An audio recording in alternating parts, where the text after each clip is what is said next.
On today's episode, we're looking at the CrowdStrike incident and why it happened and if it can happen to you. At M2 Technology, we're on a mission to make IT accessible to everyone. Join us on our journey to demystify the ever-evolving world of business technology. Are you ready to get unplugged? Welcome back to IT Unplugged. I'm Brandon. And I'm Mike. And today, Mike, we're just going to talk a little bit about what's setting the internet ablaze a little bit. The thing that just caused like $5.4 billion worth of damage, I think it said overall. Yeah. The CrowdStrike mishap? How are we going to... Outage issue, blue screen of death. Our complacency? I don't know. Whatever word you want to use for that. Yeah, I don't know. Our employees... couple of them were in the airport for 7 additional hours, just waiting to get home. So, could be a short day depending on how you look at it. Like You hear horror stories online of days delayed and issues like that in little Hodunk airport somewhere. But 7 hours, not bad, right? Yeah. I heard the bar bill just went up and nobody got any work done. So that's how the expenses went. Yeah, it could be good. I'm sure once you opened up your computer and then you saw the blue screen on that as well, and you're like, okay, now my day is completely done. My MacBook definitely blue screened. Oh!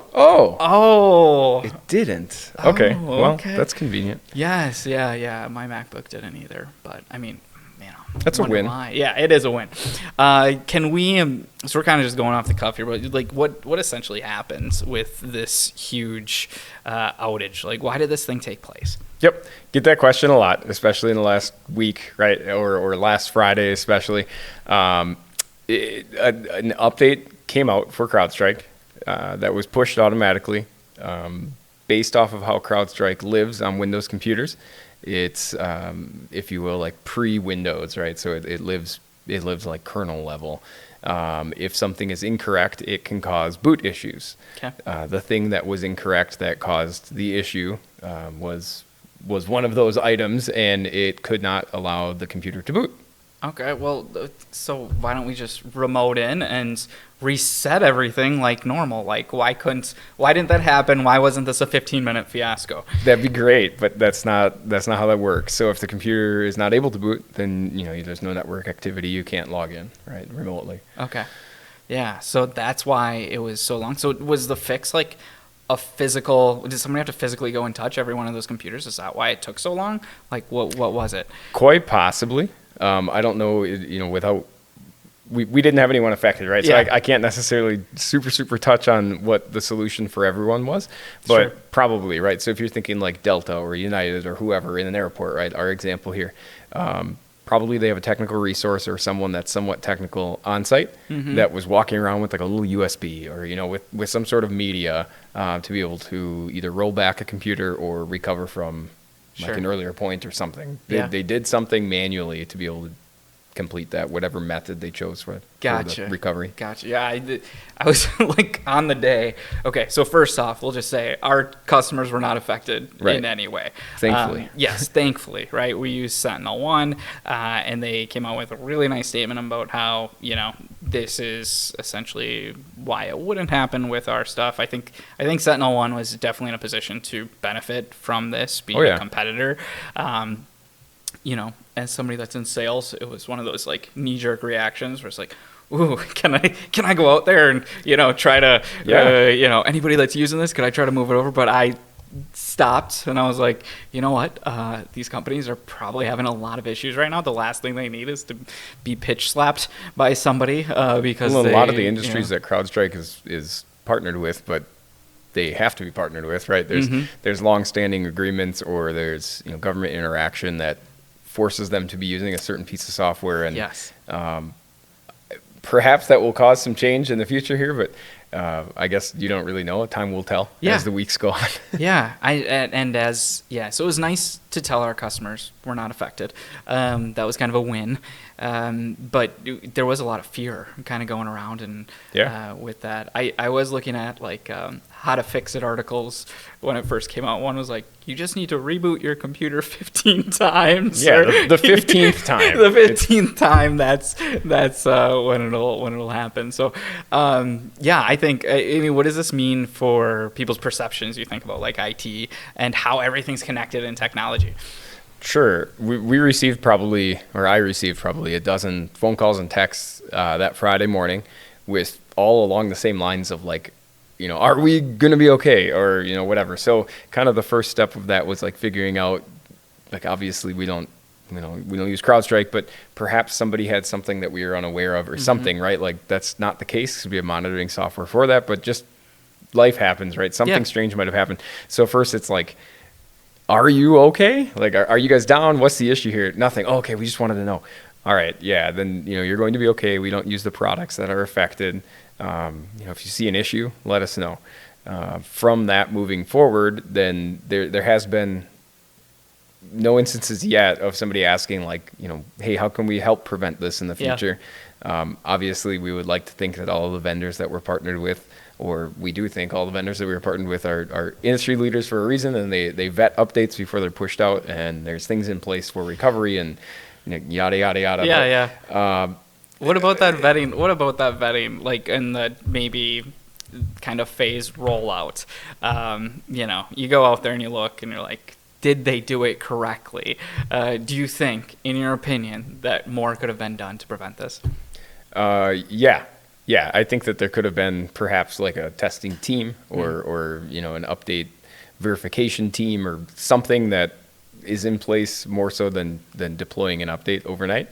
A phased rollout perhaps. Maybe you have like an alpha group, a beta group, something like that, more so than just pushing it out. Yeah. Probably the best memes that have been created for IT, though. In hilarious. Quite a long time. Between that and then the recent political news, there's just been a meme heyday online. Oh, yeah. It's just been crazy. And you're like, it's like, how is this going to work for our industry? I don't know, but I'm kind of just watching it all. Like, we're not affected. I'm here for it. Yeah, I'm just watching it all burn down at the same time. You're like, oh, no. Oh, yes. Yeah, it's like so much content, but at the same time trying to be sensitive. And you're like, okay, where do we play in between this? So, I saw a couple articles though talking about, like, whoa, this is so connected with so many different devices and different companies. Yeah. Like, do you think cyber criminals right now are just kind of like, well, they probably already knew, but like, oh my goodness, if one bad line of code could do this in an update, like, and affect so many different things, do you think they're like chomping at the bit right now, more motivated? Well, that in and of itself isn't necessarily a new thing, right? I mean, if you look back at historical, last year or a few years past with the gas pipeline, hack or breach, very similar thing, right? The entire East Coast doesn't have access to fuel with essentially an overnight breach, right? So, I don't think necessarily right now is like, okay, everyone hit it hard, right? More so than it already is getting hit hard.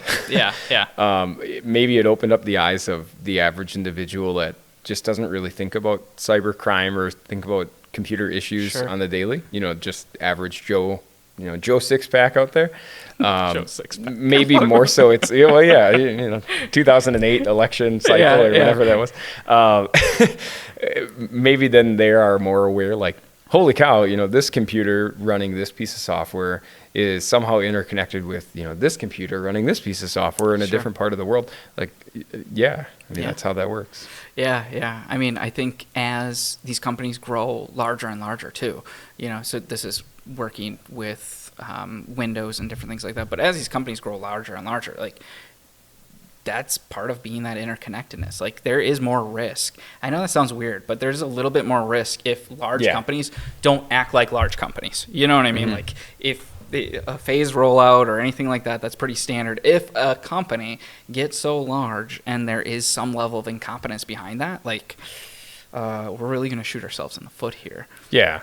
Especially if there was like a team in place for that or something, right? You'd want to make sure that team is well vetted and able to stay gainfully employed with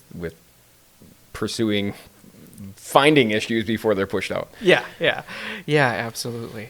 So I mean, hopefully this isn't something that becomes a regular occurrence. I doubt it will be. I doubt the stock price of CrowdStrike, and the shareholders are going to be like, you know what, let's have this be a repeatable thing. I'm sure there'll be a lot of fall, probably. Let's loop back. October, send another one. Let's see if we can really fluctuate on this. Yeah. So, yeah, I mean, you could probably get CrowdStrike for pretty cheap right now when it comes to their stock price. Or if CrowdStrike, if you do happen to push out another one, make it a holiday weekend. Yeah. Then at least it's like a nice Friday or a Monday that's just off then. Yeah. That'd be okay.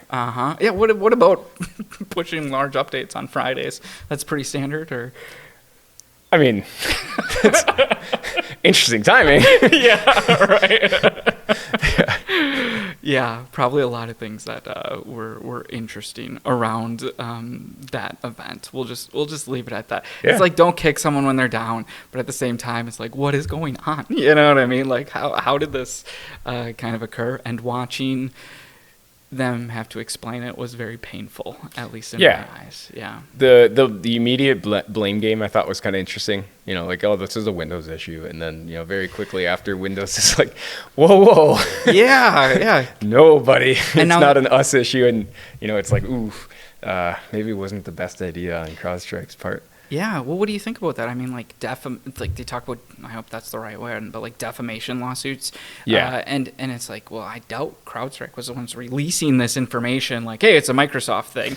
I'm sure that was news outlets going, oh, it's Microsoft's blue screen of death. Microsoft crashed, everywhere. It's all Microsoft. Like, well, I mean, there's a lot of pieces of software from different vendors. It's not just CrowdStrike, but a lot of pieces of software from different vendors that live on the vast majority of large computers, right? Like maybe Slack caused this, or maybe Teams caused this, or whatever. If anything, the Friday timing was kind of comical too, with the Office 365 issues on this relatively same or the same time frame. Mm-hmm. That caused some of my favorite memes to come to light. So like I really liked the ones where it's like you're stuck in the airport, racking up a bar tab, but my Teams is still dinging on my phone, and my emails are still coming through, letting me know that no one can do any work from their computers. Like, that's kind of funny. Yeah, for sure. Yeah. I mean, it goes back to having trusted vendors that you're working with, right? And it's tough because you can do so much vetting and looking at different things, but that's like that blame game is a real true thing, and the news cycle is so fast that if people were like, oh, it's a Microsoft issue, and then places run with it. Yep, they just run with Sounds it. Good. They looked at it 3 times, like, oh, Microsoft, okay, and then they don't look at any of the corrections later on. It's like that's in their head as a Microsoft thing. So even businesses, I forgot another. I think it was a large bank, and it was part of their travel company that they partnered with got breached and released their info, right?